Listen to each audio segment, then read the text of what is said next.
Peace, world. How you doing? It's your brother Mikey Fever. Welcome to another episode of NYP Talk Show, the most realest, the rawest podcast within this so-called conscious sphere. Peace to the nation of gods and earth. Peace to the nation of Islam. Salam alaikum. I bow to my Haitian voodoo practitioners, practitioners of voodoo. Peace to the Santeria community. Lokimi, and shout out to the Apollos. And peace to the world, man. I'm happy to have you all come back. By the time you see this episode, you watch it, you analyze it, and enjoy it. Rest in peace to Mother Khadija, the wife of Minister Louis Farrakhan. Prayers, love, and light to that family. Condolences and all. And we here to rock out, man. We got our good brother here with us. I call him Shaykh, right? It's cool to call you Shaykh. This brother's very knowledgeable within his field. Tons of information, and I respect this brother's work, man. So welcome, my brother, Salman Shaykh, right? If I said it correctly, right? I don't want to butcher your name, brother. Yes, my brother, and greetings and peace to everyone, to the NYP family, to brother Mikey Fever. Peace to the gods, the nation of gods and earth. Rest in peace to Mother Khadija. Salam alaikum to all beloved brothers and sisters, Brother Ron, and all of us as a whole. Today's presentation I dedicate to all of you, to Shaykh Wahid Azal of the Fatimiyya Sufi order, to my sheikhs in the East. And today we'll be basically talking about the parallel teachings of Kabbalah and Sufism and how basically they taken that from the Moors in Spain and also the Sufis in Baghdad. And because the Western esoteric and occult societies, they never give the East any credit. And I put together a beautiful presentation for all of you that you can benefit from. So inshallah, without further ado, I'm going to do a screen share. Let's go. Okay.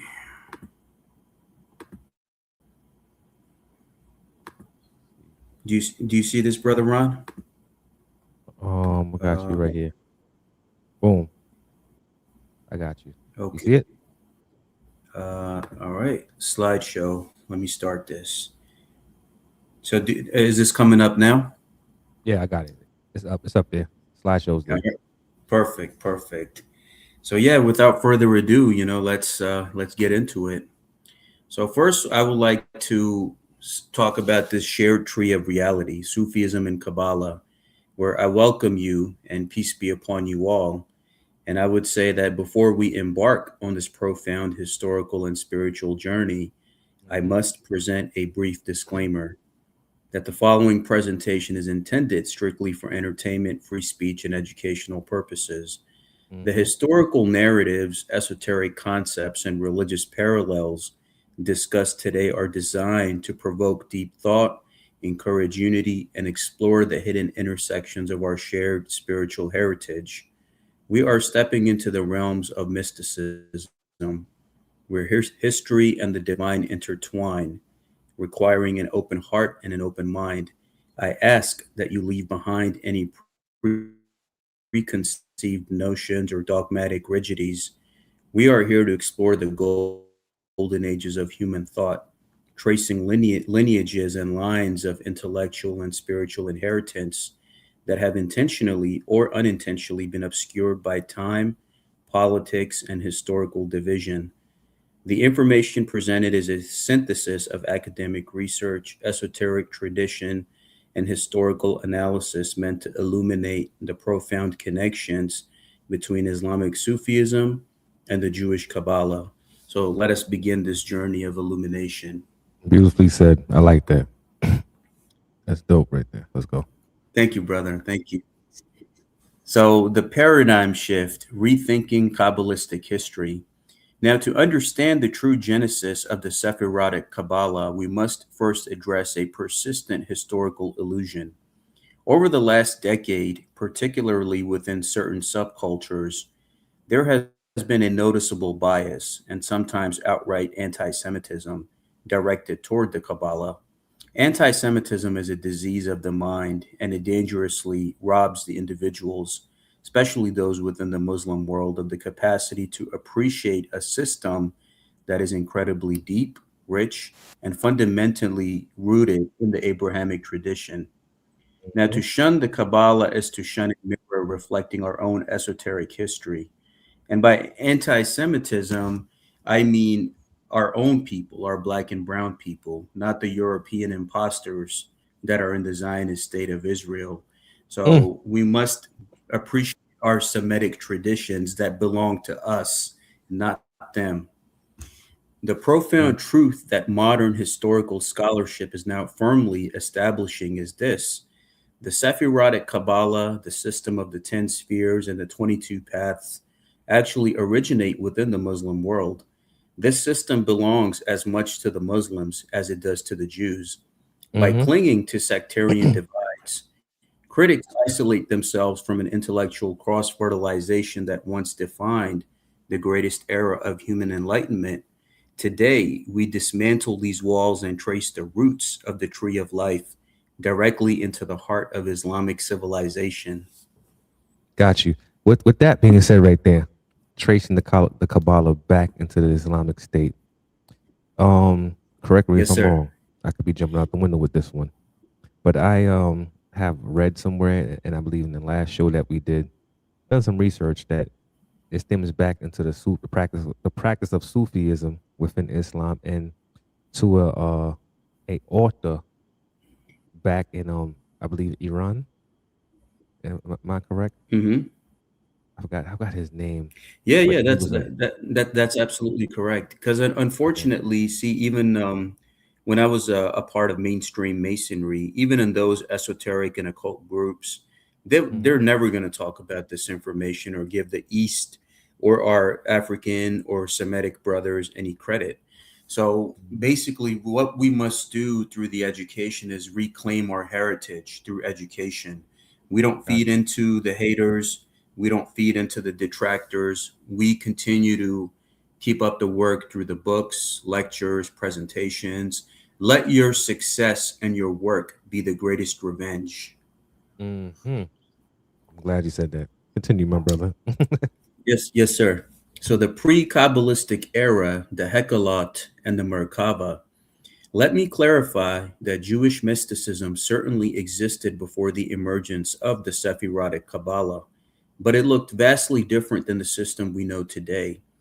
From Hmm. roughly a century before the birth of Jesus Christ up until the 8th or ninth centuries of the Common Era, the predominant system of Jewish mysticism and Gnosticism was a system known as the Hekalat. This was a deeply dualist Gnostic framework based heavily on the visions and speculations surrounding the throne chariot of God, the Merkava, as described in the visions of the biblical prophet Ezekiel, right? Hmm. The wheel of Ezekiel that even our NOI brothers give credence to. Yep. During this Hekalat period, we do not find anything resembling the structured system of the Sephirotic tree of life, with its descending spheres and the interconnected pathways. The book of Ezekiel was the central text, and the mysticism was heavily visionary, focusing on ascending through heavenly places rather than mapping the emanations of divine attributes. It wasn't until the mystical traditions encountered the intellectual crucible of the Islamic Empire that the Kabbalah, as a structured esoteric science, began to truly take form. So, this is like the pre Kabbalah era. Yeah, I see that because that tree of life, that concept of the tree of life came about later on, Yes, right? sir, definitely. Gotcha. And what we do is we analyze the golden age of Islam in Baghdad, right? The melting pot of mysticism, Hmm. where our story truly begins in the melting pot of late antiquity, specifically during the Abbasid, the Abbasid Caliphate, Hmm. years of the Islamic Empire in the glorious city of Baghdad. Baghdad was the center of the world, a place of unprecedented intellectual fusion and discourse where scholars of every faith gathered to translate, debate, and synthesize the wisdom of the ancients. It is here, among the bustling markets and quiet libraries, that the genesis of the Kabbalah occurred, a Hmm. fact that is now widely recognized as a consensus among modern historians. In this golden age, Muslims and Jews did not merely coexist, They lived together, ate together, debated in the same circles, and in many cases, even married amongst each other, despite traditional prohibitions against marrying outside of one's faith. This intense, intimate proximity fostered an intellectual cross fertilization that changed the course of the esoteric history. The lines between Islamic philosophy and Jewish mysticism began to blur, creating a shared spiritual language that would soon give birth to texts that shaped the Western esoteric tradition. And this is the point because before 1948, before the creation of the modern state of Israel, right, the European colonization project, Mm-hmm. Muslims and Jews were living peacefully with each other. And the golden age of Baghdad is just, one example of that. Wow. Wow. I kind of figured that during the time in antiquity that we know that the Greeks and many other groups went over to ancient Egypt to learn Kemet that we know in the Middle East, and they pick Uh-huh. up these practices because a lot of these practices are from the East as well, but they always try to like wash it, like I'm gonna say whitewash it or somehow downplay it to something that's considered pagan like. Oh yeah, definitely. Because of Yeah. course, with the European, they want to show stuff that makes them look good and feel good, right? I mean, it's just like Pythagoras, right? He came out Hmm. with the theorem: a square, b square, c square. But the pyramids were already made before Pythagoras, and he studied 20 years in Kemet before becoming the master of numbers. So they took it all from North Africa and the Middle East, what we know as the Asiatic Semitic cultures, people that Hmm. look like you and I. Even down to the story of Moses when he was picked up as a child, was raised amongst the Egyptians that taught him the sciences, and he later came back, went into avenge people, but he did learn the sciences from the Egyptians. Definitely, brother. Yeah, all interconnected. I want to plug in a book called Stolen Legacy by Professor G.M. James. Oh yeah, a, classic a, right there. a wonderful human being. And he was a brother Mason too, and he Hmm. breaks that down step by step. Where they took it, how they took it, in which manner they took it. So just wanted to plug that in as well. Got you, my brother. So yeah, we're moving on. We talk about Sadia, Gaon, and the Baghdad Circle. Now, the Mm. specific origin point of this Kabbalistic genesis can be traced to the inner circle of a highly eminent Jewish scholar and philosopher named Sadia ben Gaon al-Fayoumi. Mm. Sadia Gaon was the preeminent rabbi of Baghdad during most of the 10th century, passing away around the 940s of the Common Era. He was deeply immersed in the Judeo Arabic culture of his time, writing heavily in Arabic and engaging directly with Islamic theology and Greek philosophy, which had been preserved and expanded by Muslim scholars.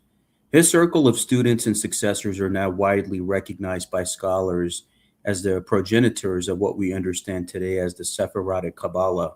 These Mu'arabis, or Judeo Arabs, were uniquely positioned to absorb the explosive and the explosive philosophical developments happening in the Islamic world and Mm. translate them into a Jewish theological context.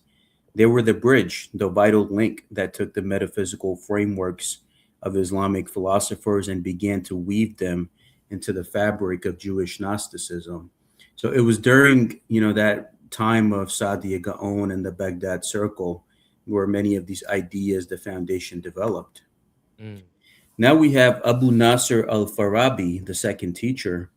To understand how the Kabbalistic tree of life got its 10 spheres, we must look to a titan of Islamic philosophy, Abu Nasr al-Farabi. Al-Farabi was a Turco-Iranian polymath born in what is today Kazakhstan, but he Mm. spent most of his life in Damascus, which was in close intellectual proximity to Baghdad. Scholars constantly traveled between these two great cities, allowing al-Farabi's groundbreaking ideas to exert a massive direct influence on the Jewish scholarly circles in Baghdad. In the Muslim world, al-Farabi is revered as Mu'allim al-Thani, the second teacher, second only to Aristotle himself. While Greek philosophy was already being translated, it was al-Farabi who became the real mover and shaker, providing the vital commentaries and frameworks that defined all subsequent Muslim metaphysics. His reading of Aristotelian texts, particularly the theology of Aristotle, which was actually the Enneads of the Neoplatonist Plotinus, Mhm. provided the exact cosmological structure that early Kabbalists would soon adopt. Now, the parallel teachings. Gotcha. 1. The 10 intellects and the 10 sephirot. Here is where the history becomes undeniably intertwined. Based on his Neoplatonic reading of Aristotle, Al-Farabi posited a grand cosmology. From the Godhead, or the unmoved mover, there proceeds a series of 10 descending intellects. These 10 intellects cascade from the eternal divine realms all the way down into the temporal material realms we inhabit. This concept was absolutely revolutionary, and its influence on the Jewish scholars of Baghdad was immediate and profound. This Islamic metaphysical structure was directly mapped onto what would become the Sephirotic tree of life. The early Kabbalists took Al-Farabi's concept of the 10 descending intellects and restructured it into the 10 Sephirot, the divine spheres that descend vertically from Keter, the crown at the Mhm. very top, all the way down to Malkut, the kingdom or dominion at the bottom. The architecture of the Kabbalah is, in its very bones, the architecture of Golden Age Islamic philosophy. The active intelligence and the archangelic Facts. parallels. Let us dive deeper into this parallel. In Al-Farabi's system, and later built upon by Avicenna, Ibn Sina, the 10th and final intellect at the bottom of the descent is designated as the active intelligence, or Aql al-Fadl. This sublunary intelligence was deemed responsible for the creation of the material world and was heavily associated by Islamic philosophers with the Archangel Gabriel. This is the exact function of Mm. the final sphere in the Kabbalah. In the Kabbalistic tree of life, within the realms stretching from Keter down to Malkut, we see the exact same archangelic resonance occurring. The Kabbalists associated this culminating realm with the archangel Metatron, or what we know as Enoch, or as the supreme manifestation of the Shekinah, the divine presence on earth. The Aql Mhm. al-Fadl of the Muslims became the Malkuth and Metatron of the Jews, a perfect translation of esoteric cosmology across religious lines during an era of unprecedented unity. Wow, it's all decrypting as you're talking about. It's all decrypting down to the positioning of the Malkut coming from the Keter down to the Malkut. The philosophers linking it to the Archangel Gabriel and Metatron. I, Yeah, I yeah. want those who are studying to hold your thought for a second. Those who do want to know about Kabbalah, you will learn more. The Kabbalah is so interlaced in every other form of religion that you see. That framework is in there. Just put And it out there. that's definitely true, brother, because if we see these teachings, I think once we reclaim this intellectual heritage, I think that basically that is gaining freedom for our people. First, we free the minds, and Yes, everything else follows after that. talk about it. So, the genesis of the Sefer Yetzirah. Around the Mhm. 10th century, we see the emergence of a foundational Hebrew text known as the Sefer Yetzirah, or the Book of Creation. For centuries, tradition attributed this text to the patriarch Abraham himself. However, modern scholarship over the last 2 decades has provided decisive historiography painting a very different yet equally fascinating picture of its origins. The Sefer Yetzirah is now understood to be a Hebrew pericope or redaction of a pseudo Apollo text written in Arabic known as the Sur al Khalika or Sur Falakia, the secret of creation. The Judeo Arabic scholars were deeply inspired by this Arabic text, which was attributed to Apollonius of Tyana, and they utilized its concepts to formulate a brand new Hebrew cosmology of letters, numbers, spheres, and realms. Thus, the very bedrock of Kabbalistic literature was birthed directly from an Islamic Arabic era manuscript. But also keep in mind, just to add something here, is that even though the Islamic scholars were translating Greek philosophy itself comes from Kemet. It's Eastern origin. So it's not like Yeah, me saying Greek philosophy is giving credit to the European. That's actually our own philosophy, right? Which they kind of they just take the paper, erase our name, and wrote their name on it. So exactly. what the Islamic scholars at that time were doing is doing the same thing that we are, is reclaiming the intellectual heritage. That's a fact. I want to add this too. I know we're going back and forth, and it could sound like it's all over the place, but if people are privy to this information, and when I say privy, you go out there and you immerse yourself into the studies. There was a book I read years ago, the 11 laws of Mat or 12 laws of Mat, I believe, from Naeem Akbar. Is it? If I'm saying no, Uh-huh. Ra Amin Nefer. Uh-huh. He had the book of Mat and then Metuneta, and they had that breakdown the tree of life with their name in it, you know, and it made so much sense on what he was conveying within that book, the information. So basically, he was like saying, remove what you've been told about the Jewish names that were in the book, that understanding Judaic point of view, and he added a comedic value in there. And that book right there blew my mind. It put me on this journey.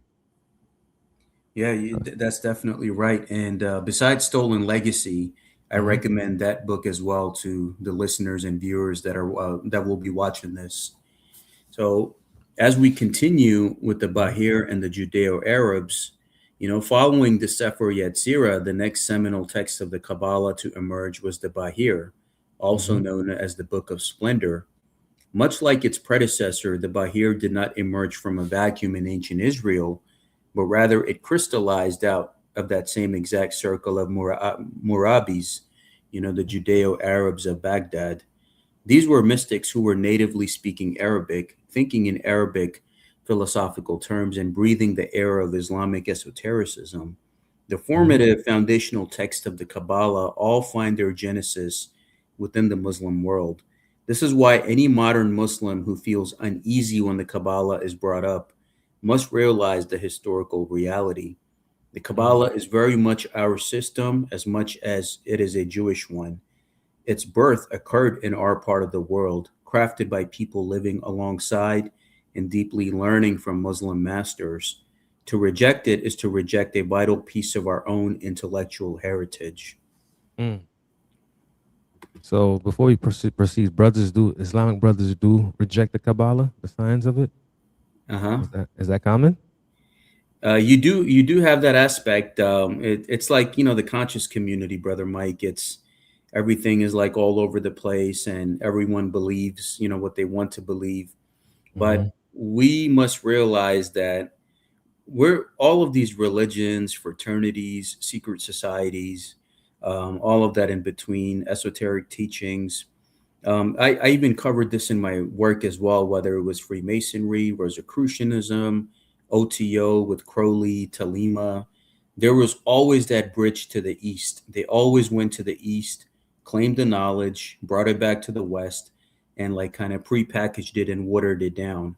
So I think what it is, like even with Kabbalah, is that it's mostly associated these days with the European spiritual community, whether it's the mainstream Masons with Mm. their little esoteric groups or like whatever occult groups that are out there. They try to claim Kabbalah as like a European heritage Yeah. thing, like they do with Greek philosophy. They don't want to give credit to anything else. So we have to realize that even that itself is a system that was derived in our presence. Of course, they got to. It's been not afraid to say it. It's been perverted, whitewashed, and distorted to make it seem as if you haven't contributed to anything intellectually into this world or Of course. scientifically. So I get that aspect, and Yeah, we know yeah. about these different religious groups, and some conscious community may reject this concept of Kabbalah whatsoever, right? But how is that some can reject that, but they will believe in the existence of Martians coming out of space to come rescue you? You get what I'm saying? They'll believe a particular individual or person or persons are actually from space, which I Yeah, don't get. I think it's just the cognitive dissonance that our communities are dealing with, and what years of, I guess, control. We got to realize that our whole life and our whole existence, Brother Mike, our history was taught to us by the enemy. Who was Hmm. right, who was wrong, the history books, the school, the education, the medical system, our entire existence from conception up until adulthood, we were not given the correct information of the who, what, where, and why. So, this is why I tell people that you must be humble enough to unlearn, learn, unlearn, and learn at the same time in order to kind of reclaim your identity, which was put under amnesia. And I saw that, in my own experience, whether it was with the mainstream Masons or anyone else. I'm thinking, like, okay, they're telling me all these good things. What is it that they're not telling me or that they're hiding from me? That's what I want to get to the bottom of. And that's when I started, making the videos and the books and YouTube and all of that.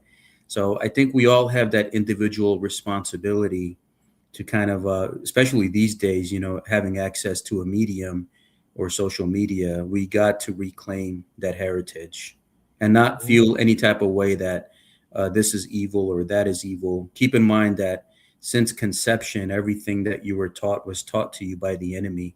So you got to unlearn, learn, and relearn at the same time. Got you. Yes, man. So as we move on Hmm. and give credit to our Moorish brothers and sisters, the shift to Moorish Spain, Al Andalusia, as we move forward through the centuries, the center of esoteric gravity shifted from the east to the west, specifically to Moorish Spain or Al Andalus. This was another golden age, a time of like a conveniencia, right? Like, and especially bringing the Europeans out of darkness into the Renaissance, where Muslims, Jews, and Christians lived in relative harmony, while other populations of Europe were being persecuted by the church. This community demonstrated everyone living together in harmony, sparking a profound renaissance in art, science, and mysticism. The Jewish Kabbalists flourishing in Spain were inextricably linked to the atmosphere created by the ruling Islamic culture. Our brothers, the Moors. Hmm. During this time, the Jewish mystics of Andalusia were heavily influenced by the local Sufi movements. Even gematria comes from the Abjad numerology system. One of Hmm. the most prominent examples was the Sufi school of Almeria, a mystical epicenter in Spain that laid the intellectual groundwork for some of the greatest spiritual giants in history. The esoteric ambiance of Moorish Spain provided the perfect fertile soil for the Kabbalah to evolve from its Baghdadi roots into a highly complex systematic theology of divine light. Mm. So, as we see that the seed was planted in Baghdad, but the seed was actually watered and turned into a plant and a tree in Moorish Spain. So, a big, big credit of what we know as Kabbalah today, the credit goes to the Moors. And, even Madame Blavatsky, right, herself gives credits to the Moors as ones who were the founders of the great schools of magic. Mm. So we know Madame Blavatsky studied from the East, right? And many Yeah. other, as they put it, the yogis that came over that already had their sciences in place that came to the U.S. or these Western shores, as we put it. Are there any schools of thought today, or these schools of mysteries that are following these paths to this day? And I don't mean mainstream, but the others. Are there any schools out there one can join to learn? Honestly, my brother Mike, I haven't found anything here in America. Like, even with me, I traveled to Pakistan and studied under the Sufis and the Sheikhs over there. Like, and they have so much divine illumination and wisdom. So even myself being from the East, I went to the East, traveled to the East, grabbed the knowledge and the light, brought it back to the West.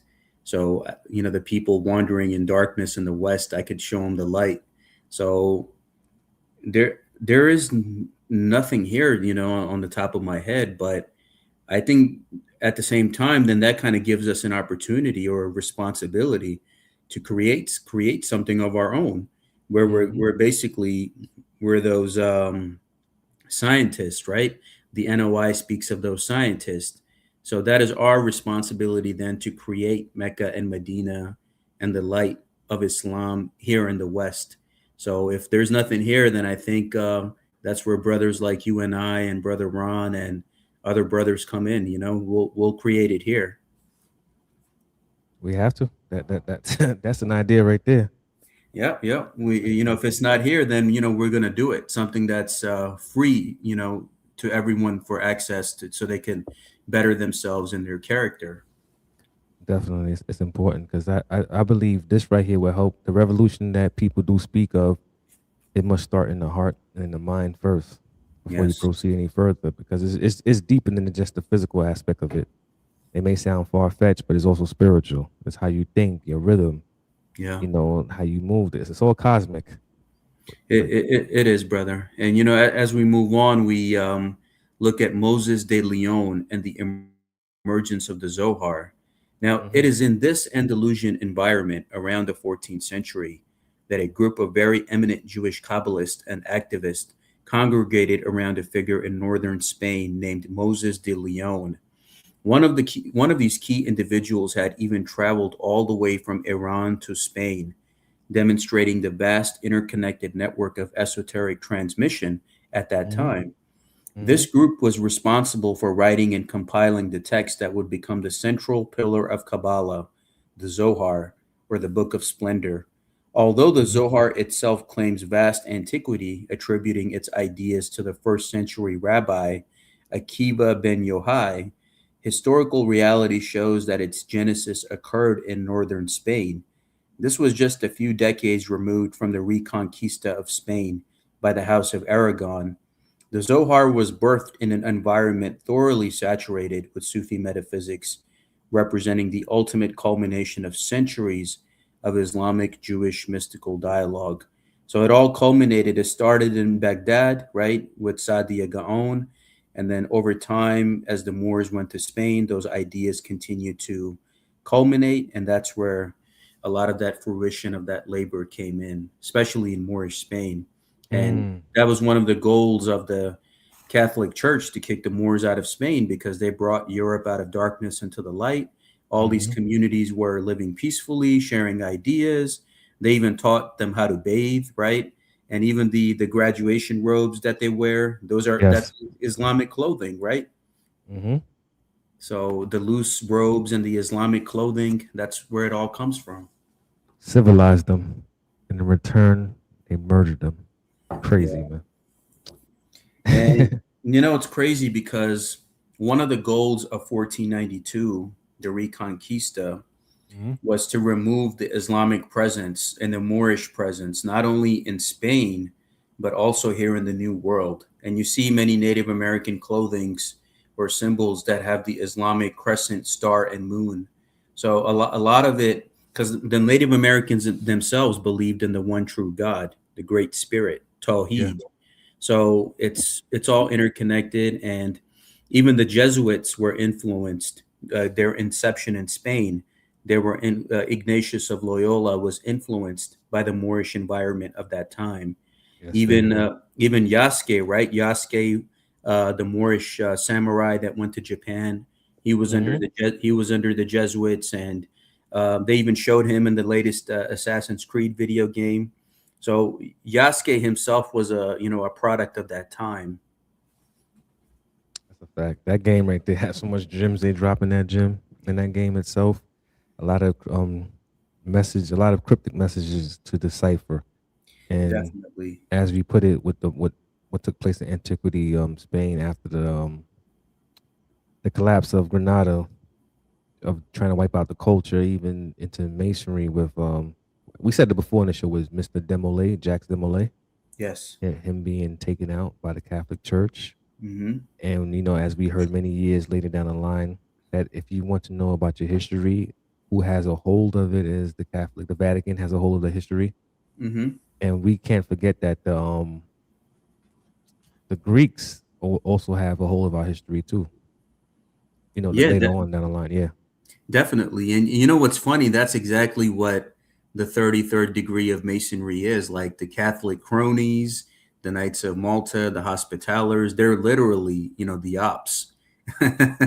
Mm, And they, in 33rd degree, that's basically, you're revealed your true identity of being a Knights Templar, and how you must take revenge against the Knights of Malta and all of that in between to honor Jacques de Molay.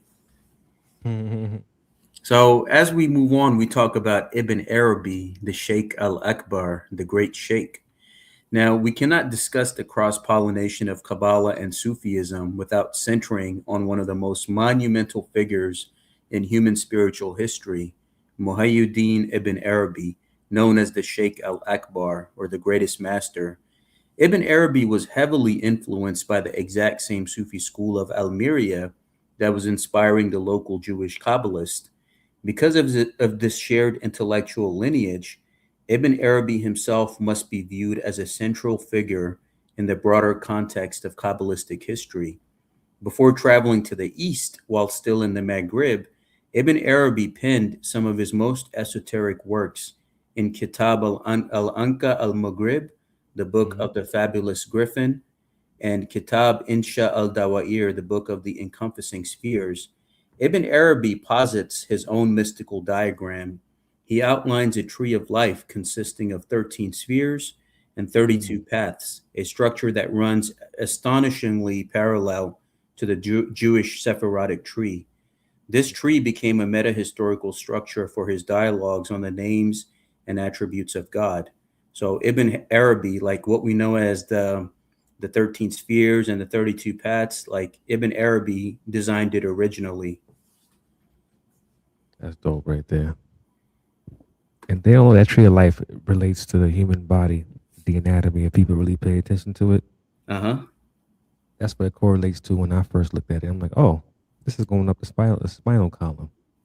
Yeah, definitely, because Yeah. it's all us, all of the what we know as God, devil, angels, and demons and prophets. Those are all energies that operate through the human being, the Yep. physical vessel. So Hmm. depending on what you want to tap into, that's the reality that you create with your free will and accord with the akal or intellect God has given you. Mm. So as we see the parallel teachings too, the merging the trees of reality, you place the Sephirotic side by side Ibn Arabi's tree of spheres. Cosmological rhyming is breathtaking. While Ibn Arabi did not attribute specific letters or numbers to his 32 paths in the same way the Sefer Yetzirah did, the underlying geometry of divine emanation is structurally harmonious. Both systems seek to map how the ultimate unknowable one, God, steps down its light into the realm of multiplicity. For the Mm. modern esoteric practitioner, these are not competing systems, they are two sides of the same exact coin. As Sheikh Wahid Azal discovered in his own profound meditations, it is entirely possible to meld both of these trees together into a singular unified tree of reality. By rewriting the concepts of the Sefer Yetzirah through the philosophical prism of Ibn Arabi, one achieves a master key that unlocks the deepest mystical realities of both the Islamic and Jewish traditions. Mm. I like that. The concept of one God animating through many others. So it's the light, that divine light, as we put it, that Holy Spirit light is passing through the prism and separates into multiple lights. So basically coming Definitely, coming down brother. from And Keta, and it just separates. All right, got it. Continue. Just making sure. it's interesting because in Hinduism, just like how you have the many different gods and you have Brahma, who's the ultimate godhead, Yeah. in Hinduism, all of those gods are attributes of that same God. One is the creator, one is the destroyer. In Mm-hmm. Islam, you also have the one true God, Allah. But then you have the 99 names, right? One is the helper, one is the destroyer, one is this, one is that. So Mm-hmm. it's the same concept of these lights all emanating from the same source. Got you. So we move on now with Suhrawardi, the master of illumination, Ishraq. Let us turn our gaze to another monumental figure in the genealogy of Kabbalah, Shahab al-Din Yahya al-Suhrawardi, known as the Master of Illumination, or Shaykh al-Ishraq. Suhrawardi was a brilliant young Iranian mystic who achieved something extraordinary. He fused the ancient names of Zarathustra with the teachings of the Prophet Muhammad, peace be upon him. He brought together Hermeticism, Neoplatonism, and Zoroastrian theology into a singular, coherent Islamic system known as Illuminationism. Tragically, Suhrawardi's massive influence on Malik az-Zahir, the son of Saladin ruling in Aleppo, drew the lethal ire of the Orthodox religious scholars. Fearing his esoteric power, they forced Saladin to issue an ultimatum, resulting in Suhrawardi being put to death at merely 35 or 36 years old. His shrine in Aleppo was a place of pilgrimage for centuries. Though it was sadly destroyed in recent conflicts by Takfiri extremists, yet they could not destroy his light, which would soon ignite the Kabbalistic world. Mm. Mm. That's deep right there, God. So So, it's like the translation is a lot of things were misplaced by translation. yes. I want to get down to its purest form. That's what I'm trying to look for. And you know, that's the thing, because at that time, if a lot of these Moors and like mystics, Sufi mystics, did not translate or preserve this knowledge, like there wouldn't be none of this stuff here today, like some of the esoteric sciences that we have. So we owe a great debt to them. And I think it's our responsibility in today's world to make sure that with the internet now, that we're putting this stuff out there so future generations can, like, you know, look back on it and benefit from it as well. Exactly. How much you, God? You may continue, God. Yes, sir. So the transmission of light via Maimonides. Now, how did a martyred Islamic illuminationist shape Jewish Kabbalah, right? Suhrawardi, who was put to death, we discussed in the previous slide. We owe an immense debt of gratitude to a philosopher named Ibn Kamuna, a Jewish convert to Islam in Baghdad. Roughly 7 years after Suhrawardi's death in 1191, Ibn Kamuna traveled to Aleppo, retrieved all the surviving works of the Master of Illumination, and brought them back to Baghdad. In the 13th century, these retrieved works found their way into the hands of Abraham Maimonides, the son of the legendary Jewish philosopher Moses Maimonides, the Rambam. Upon reading Suhrawardi, Abraham was absolutely, gobsmacked. He was also so moved by the profound truths of illuminationism that he actively began recommending not just Suhrawardi's works, but Sufism in general. To his correspondents, the early Hasidic Jews in Europe, the transmission of esoteric light across religious boundaries was direct, intentional, and documented. So with Suhrawardi's teachings, it's basically, that we are all lights finding our way back to, God. And even if you read Dr. York's book, Dr. Malachi Z. York, his book, the Book of Light, it resonates heavily with what Suhrawardi was talking about, that we are all lights finding our way back to the one great light, which is Allah. I gotta, check that book out then if you're saying all that. Yep. So I also recommend not only Suhrawardi, his teachings on illuminationism, that we are all lights finding our way back to God. Another book I recommend is Dr. Malachi Z. York's The Book of Light. Kind of touches upon the same things. That dude name is very controversial, so I have no comments. I'm gonna leave it right there. So go ahead. we move on with Joseph Gikatilla and the Gates of Light. Now, because of the efforts of Ibn Kamuna and Abraham Maimonides, Suhrawardi's works circulated rapidly among Jewish communities in the Middle East, North Africa, and eventually Europe.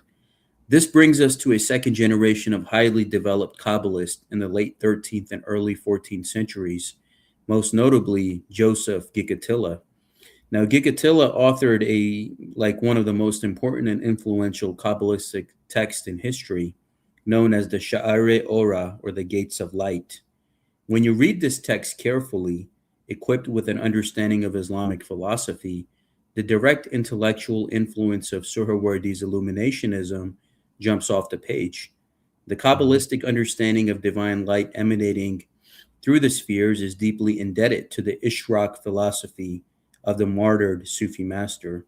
It is Mhm. only in the last few decades that academic scholars have finally begun to bring these critical points of history into the light. Mm. Mm. Got you. Got that.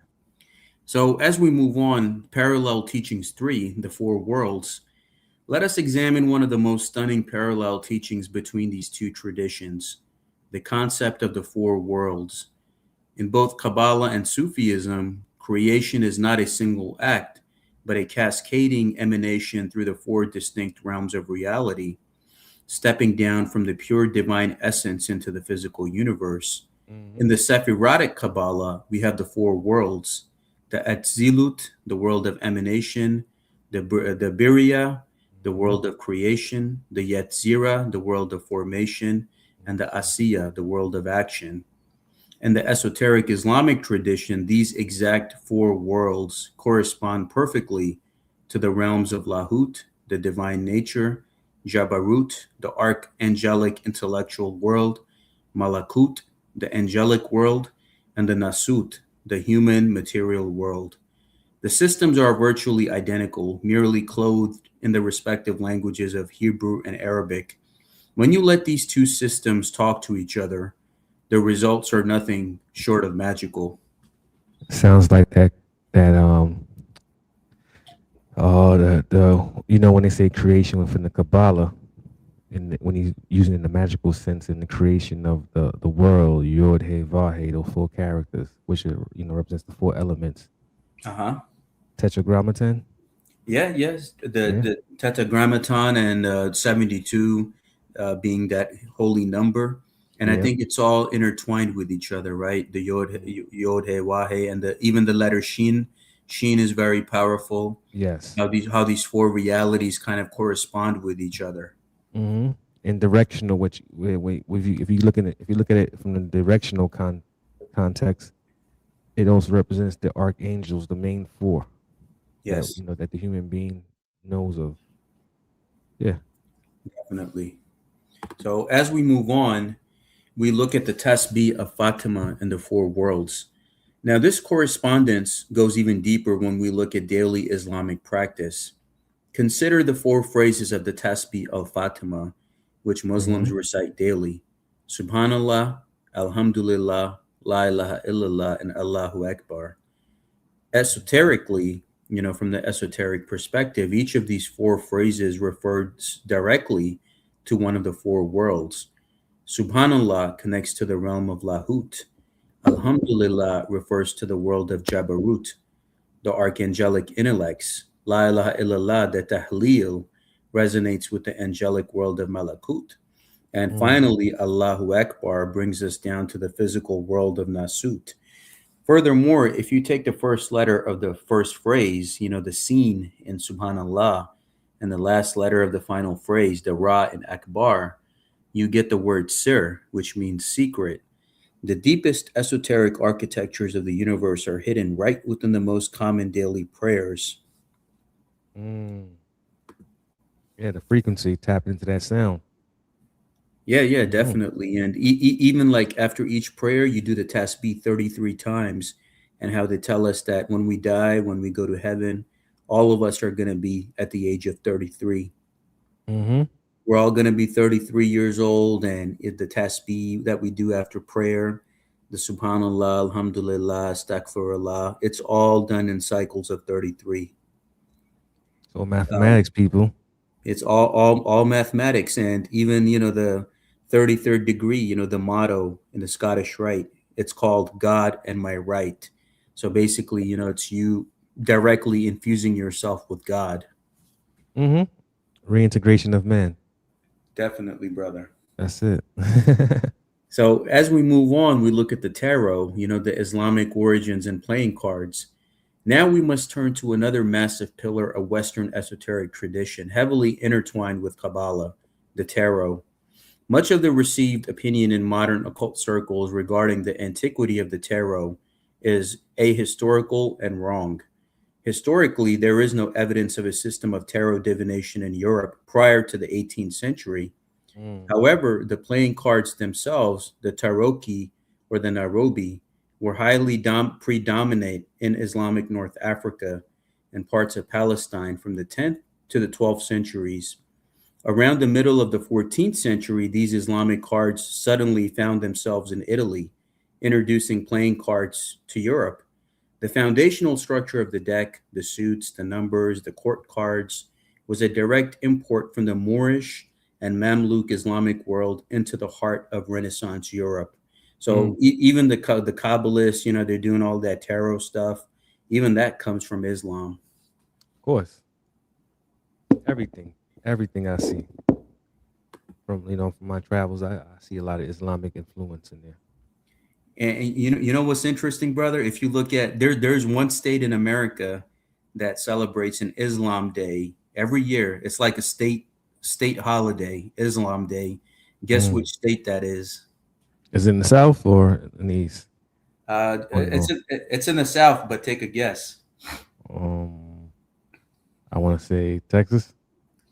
Not Texas, Hawaii, because before America captured the kingdom of Hawaii, Mm. it was actually Moors that ruled over there.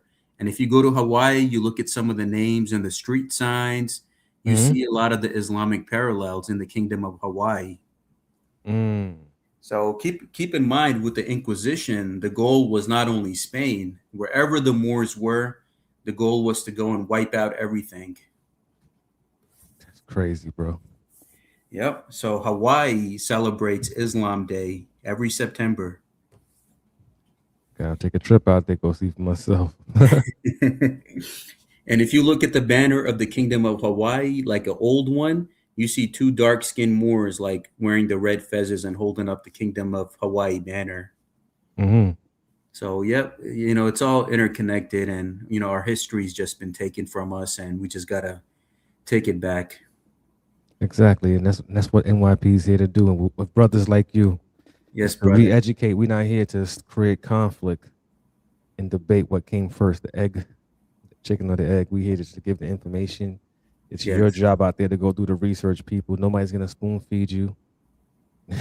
No And, information. before I move on, this is the reason why I have everything in a professional, that way I'm not doing the ums and I'm communicating directly to you, and you can take screenshots of every slide with the information that I've written down and provided, so you could do your own individual research. That's why I write everything the way that I speak, so that way you could basically take snapshots of the transcript and research the individual slides on your own. No, So we're good, brother. We're so good. We're good. as we move on with Ibn Arabi and the major arcana, while standard playing cards came from the Muslim world, what about the mystical 22 cards of the major arcana? This is where the scholarship of the late Gerald Elmore provides an absolute game changer.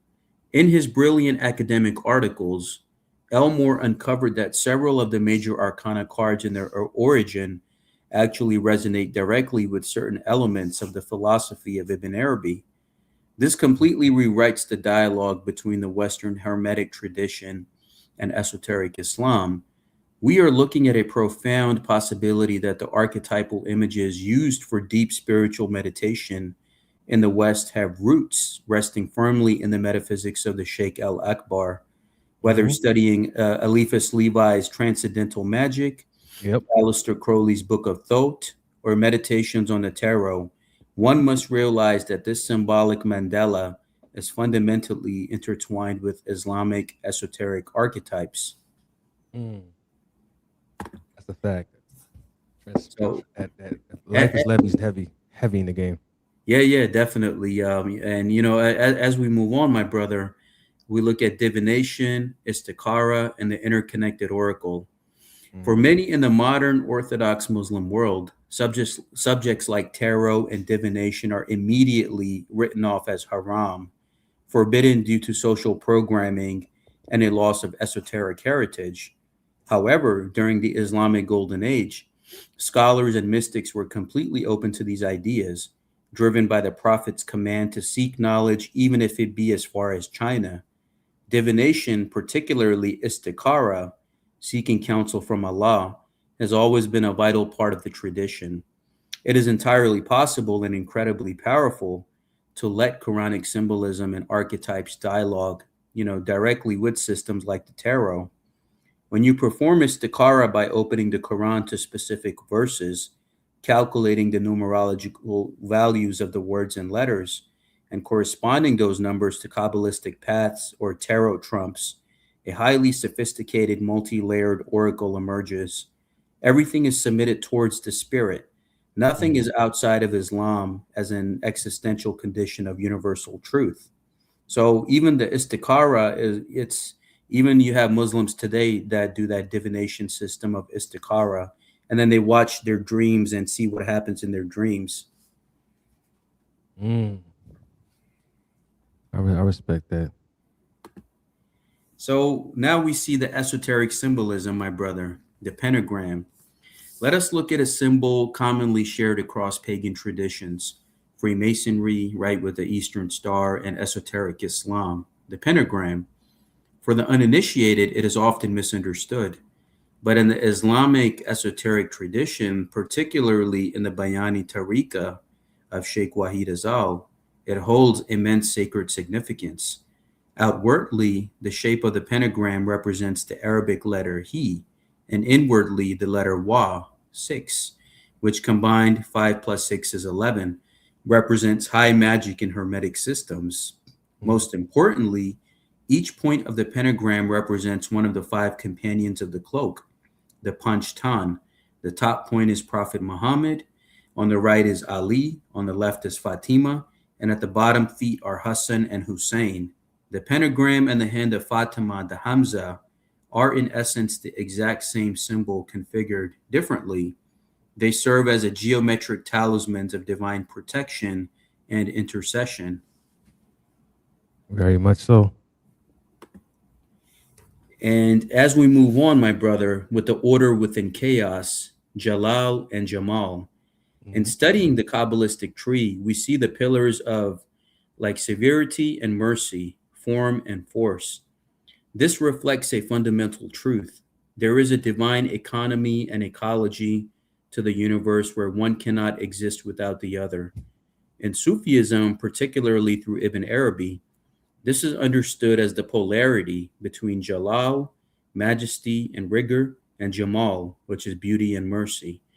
Because of this polarity, there is absolutely no randomness or chaos in the universe. Even things we perceive as dark or evil serve the ultimate purpose of the Almighty. As it is noted in the Quran, it is 19 angels, not demons, who guard the gates of hell, meaning even the infernal realms are strictly in the service of Allah. The trials, the darkness, the bad days and good days, like the black and white tiles of a Masonic lodge, are all tools meant to forge you into the being you are destined to become. That's a fact. Duality, polarity. Yes, brother. And even what we know as Lucifer or Iblis in this realm, even, that force works for Allah. Nothing happens without the permission of the Creator, the true divine supreme Creator. Exactly. And that free will and accord that's been given to us, that's our path to decide, where we want to go. But see, good and bad serves its purpose. One cannot exist without the other. That's a fact, complete fact. Because in this world, you gotta know what's good in order to know what's bad, and vice versa. You can't just be like, I'm gonna step in the light without knowing darkness. Because even within the light, there's darkness within that light. Yes. And there's light within the darkness. And in Sufism, there's also the left-hand path Sufism, the Kalandaris, and there's a few other groups as well. So, that duality, the right-hand path, the left-hand path, it all goes back to God ultimately. I'm telling people, man, if you go, this is for the world. For those who get caught up in the conspiracy theories and who be like this, that's demonic. Go read the Greater Keys of Solomon. You see everything comes from out of these Yeah. religious texts from the Christian perspective, from the Bible. They always tell you that even when you evoking or summoning certain energies, you must cover yourself under God. Yes. So I don't know where people get these ideas from when they assume that whether you're a Mason or not means you're evil. You sold your soul, or whatever the case may be. Yeah. My thing for you people, go out there and read a book. My brother, you did a great job, man, tonight. Yeah. Beautifully Thank put. you. I love the Thank you. presentation, man. Thank you, brother. And, as I continue, with the alchemy of pain, die Hmm. before you die. Now, this divine rigor brings us to a vital esoteric necessity: pain. In Hmm. our modern, comfortable world, we flee from pain and hardship, leading to a profound spiritual and mental fragility. But on the initiatic path, you are put through austerities and the dark night of the soul. This pain is the alchemical process of, the calcination, the necessary dissolution of the false self before you can be coagulated back into your true divine form, solve and dissolve. This is the great secret of the prophet's command: die before you die. When you seek the death of the ego, it transforms you. It is fascinating that when deciphering the name of Baphomet into Arabic letters, it spells out Fajib Mot, death answers. The true initiatic death is the one that is transformative, the one that answers your mortality with the eternal life of the spirit. When the tower falls in your life, do not flee. Embrace the destruction of the illusion, for a better foundation will be built. Mm. Brother, we got to come back for a part two of this, man. Definitely, brother. And with Wahadat al-Wujud, the unity of being, Yeah. why all this multiplicity? Why the division of religion, spheres, paths, and pain? On the ultimate level, everything is one single being, one Hmm. universal soul dispersed into different bodies to experience the multiplicity of phenomena. We are, as the Quran states, created from a single soul, separated into tribes and nations, strictly to know each other. The animating purpose of all creation is beautifully summarized in a famous Hadith Qudsi spoken to the prophet David. When asked why God created the world, the Almighty responded, I was a hidden treasure and I love to be known. Therefore, I created the world in order to be known. We are the Loki, the living temples of man and woman, through which the divine experiences its own love and manifestation. Kabbalah, Sufism, Tarot, these are just different lenses allowing the divine to gaze upon its own hidden treasure. And as I hit the conclusion, the future and the divine feminine, now as we look to the future, we realize that we are exiting an age of rigid patriarchy and entering a new spiritual epoch, what we call the age of Fatima, the rise of the divine feminine and esoteric leadership. It Hmm. is a time for the female spiritual guides to step forward and balance the scales, bringing us closer to that ultimate unity. Whether you walk the path of the Sufi, the Kabbalist, the Hermeticist, or the Freemason, the goal remains identical. Strip away the ego, find the pearl of truth within yourself, and Hmm. recognize the divine light in the eyes of your brother and sister. The truth always wins, and the seeds of unity we plant today across all geographic and sectarian lines will eventually bloom into a global renaissance. Let us walk this path together with open hearts as one unified ummah, as one community. That's peace right there. My brother, hold on. Let me give you see if I can find the proper sounds for you. I appreciate you for really coming out here tonight with a nice presentation, breaking it down for our listeners and viewers, even for me, and for giving out the bigger picture of what it really is. It's just one story that has been fragmented. It's up to the individual to go out there and pick up the pieces and put them together to get the big picture. Not Yes. to be out here divided, fighting over a religion whatsoever. And I'm glad that you broke it down for us with this. For our viewers, you go out there and pick up the books that we have suggested, that the brother has suggested for you to read, to enlighten you more about this. And from there, you'll be able to maneuver in all circles without having any discrimination. So, And I'll also take a moment to take a snapshot of the academic references and acknowledgement that I hmm have listed in this slide, including the books. And I also recommend checking out Shaykh Wahid Azal's lecture, Kabbalah and Sufism. And, I dedicate this to him, the brothers of NYP, Brother Mike and Ron, our brothers and sisters who come from all backgrounds. The honor and privilege is mine. And, I appreciate you all. I love you all very much. And, I hope I was able to, deliver something meaningful here. Now you did, brother. You did. Beautifully said, man. Everything was beautifully put. The presentation itself was very insightful, very knowledgeable, a lot of detailed information. And what I like about it, how you, when you give your presentation, you're not doing it in an entertaining fashion where your voice is going high. It's just very direct. It's not performative, and I like that. You know what I'm saying? Everyone learns differently, but this is important. You give it to them raw, so it's not performative, and that's dope. Oh man, with that being said, people, don't forget to comment, like, share, and subscribe. We got super chats. Support the music, the movement, pardon me. Check out the brother. He got some great work. Follow him if you can on social media. He's on social media himself.